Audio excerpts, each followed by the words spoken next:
Carol, thank you so much for joining me today. I've been following the case, and I want to congratulate you on your success. Now, let's start from the beginning. For our viewers who may not be familiar with what happened, can you tell me about your client, Mr. Zaki, who he is, what's his background, and then about the program he was in Manitoba?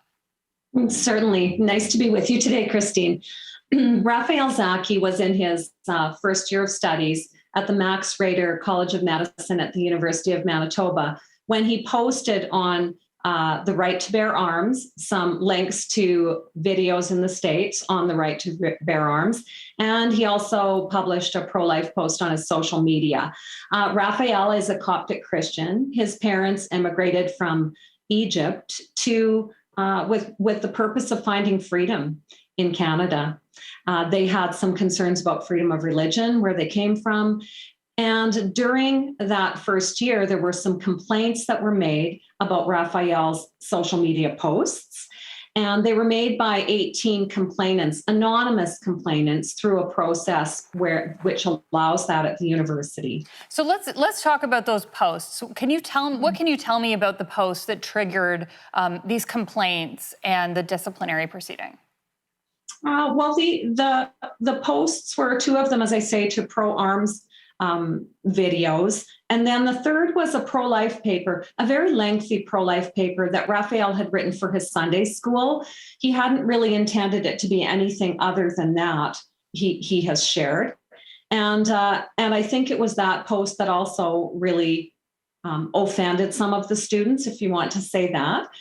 It was somewhat hyperbolic in nature. We have admitted that before the court. And that is why, of course, Mr. Zaki apologized many times for how he shared his message in that post. Yeah, I think he was asked to apologize for the tone of the language that he used, which I think you've conceded was a little hyperbolic.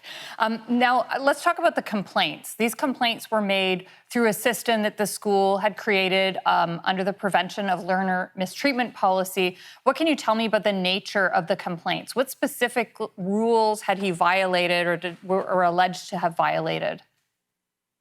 Well, there's only so much I can tell you about the complaints because amazingly, Christine, we've never received the full complaints.